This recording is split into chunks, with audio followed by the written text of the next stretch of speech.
आई India पर आ रही इस वक्त दुखद जानकारी। आपको बता दें कि सीतापुर की रहने वाली और आईआईटी दिल्ली की शोध छात्रा की गुजरात में मौत हो गई, जिसके बाद परिजनों ने आईआईटी की प्रोफेसर पर गंभीर आरोप लगाए हैं और परिवार में कोहराम मच गया। ज्यादा जानकारी के लिए सीधे फोन लाइन से जुड़ चुके हैं आई इंडिया के सीतापुर संवाददाता प्रियांशु मिश्रा। तो प्रियांशु, बताएं सीतापुर की कौन छात्रा थी और किन पर गंभीर आरोप लगे हैं?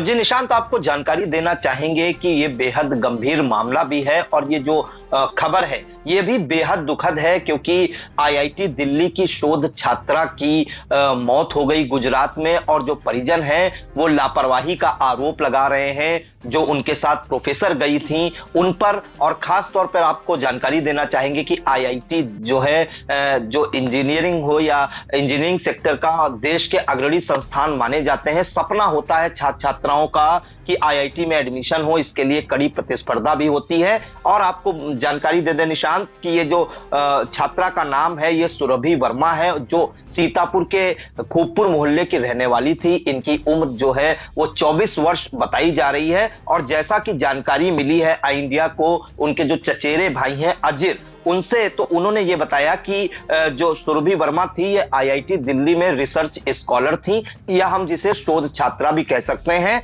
और ये जलवायु परिवर्तन, मिट्टी आदि पर रिसर्च करती थी। तो इसी को लेकर गुजरात जो है एक टीम भेजी गई थी, 4 सदस्यीय टीम भेजी गई थी गुजरात के लोथल में।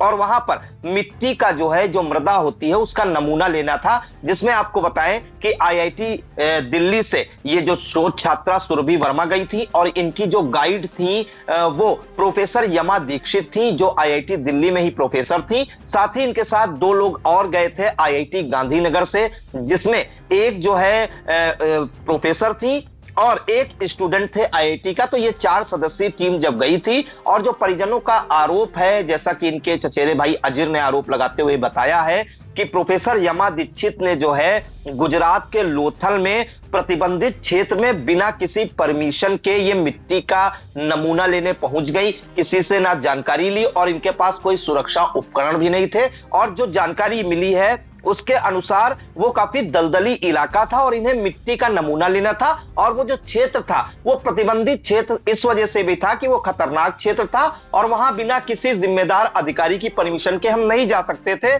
जो है। तो जब ये वहां पर ये दोनों चुपके से गई, बताया जा रहा है, जो जानकारी मिली है, और इन्होंने अपने आप से ही उसका गड्ढा खोदा। क्योंकि दलदली इलाका था तो गड्ढा भी जल्दी खुद गया, और जो गड्ढा था वो 15 फीट गहरा और 1.5 मीटर चौड़ा था केवल। तो आप समझ सकते हैं 1.5 मीटर चौड़ा कोई बहुत ज्यादा चौड़ाई नहीं हुई। जिसके बाद इनको बताया कि आप, इनकी जो प्रोफेसर यमा दीक्षित है उन्होंने सुरभि वर्मा से कहा कि आप इसके अंदर जाइए और मिट्टी का नमूना भर कर लाइए। और ये जैसे ही उसके अंदर गई, ऊपर से चूंकि दलदली इलाका था तो इनके ऊपर मिट्टी भरभरा कर गिरने लगी। और जब काफी शोर मचाया तो ग्रामीण जब तक आ पाते तब तक बताया जा रहा है कि अंदर इनकी जो है दम घुटने से मौत हो गई, जैसा कि प्रथम दृष्टया जानकारी मिली है देखने के बाद। और इनको ये मिट्टी से पूरा पट गई थी।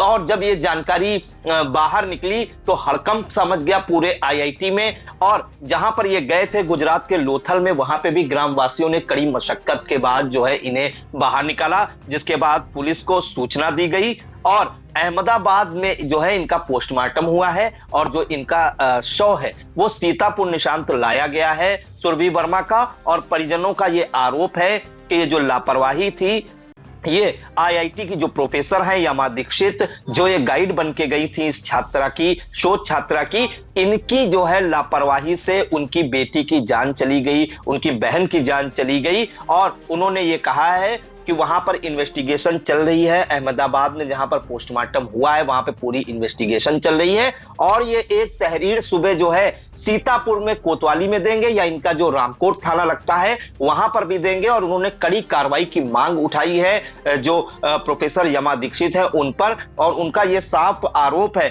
कि अगर ये जो है मिट्टी ले जाने के लिए ना कहती या फिर प्रतिबंधित क्षेत्र में ना जाती तो आज शायद जो है सुरभि वर्मा जिंदा होती। लेकिन जैसे ही सुरभि का शव घर आया कोहराम मच गया परिवार में, पूरे मोहल्ले में शोक की लहर दौड़ गई। कई लोगों के फोन इंडिया के पास भी आए खूबपुर मोहल्ले से कि ऐसी ऐसी घटना और ऐसा हादसा हुआ है, जिसके बाद परिजनों का रो रो कर बुरा हाल है। और एक जानकारी ये भी मिल रही है कि सुरभि का जो अंतिम संस्कार किया जाएगा वो 30 नवंबर को गोपाल घाट में किया जाएगा। फिलहाल ये बड़ी खबर आ रही है, सीतापुर की जो खूबपुर मोहल्ले की रहने वाली है सुरभि वर्मा, ये रिसर्च स्कॉलर थी आईआईटी दिल्ली में, और गुजरात में मिट्टी का जो नमूना भरते समय इनकी दर्दनाक मौत हो गई। और परिजनों ने जो है उनकी जो गाइड है प्रोफेसर यमा दीक्षित, जो आईआईटी दिल्ली में प्रोफेसर भी हैं, उन पर जो है गंभीर आरोप लगाते हुए कड़ी कार्रवाई की मांग भी की है। जी निशान। बिल्कुल। प्रियांशु, आपने जैसा कि बताया कि पार्थिव शरीर जो छात्रा का था वो घर पे पहुंच गया है, और ऐसे में जो है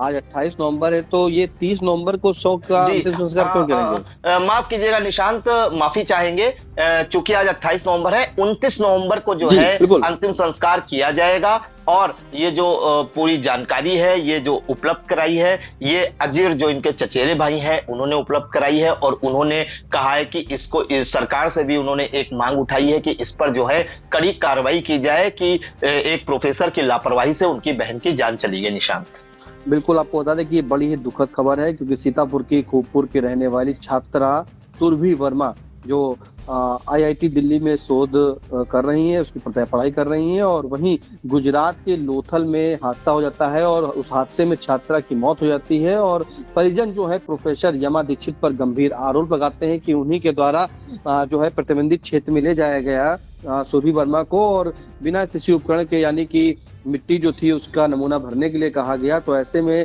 कोई भी टीम वहां पे और नहीं मौजूद थी। जब तक छात्रा समझती तब तक वो दलदल में फंस चुकी थी, और आसपास उसका दम घुटने लगा था। आसपास के लोगों ने जब चीख पुकार सुनी, वहां पे मदद की गुहार जब इन लोगों ने लगाई, तब वहां पे ग्रामीण पहुंचे, लेकिन तब तक सीतापुर की छात्रा सुरभि वर्मा का निधन हो गया था। फिलहाल निधन के बाद परिजन में शोक की लहर है, और आपको बता दें कि पार्थिव शरीर जो छात्रा सुरभि वर्मा का था वो खूबपुर के आवास पर लाया जा चुका है, और अहमदाबाद में पोस्टमार्टम हुआ था। फिलहाल परिजन जो है बता रहे हैं कि पार्थिव शरीर आ गया है, और 29 नवंबर को जो है उसका अंतिम संस्कार किया जाएगा। फिलहाल इस महत्वपूर्ण जानकारी के लिए प्रियांशु आपका बहुत बहुत धन्यवाद। धन्यवाद।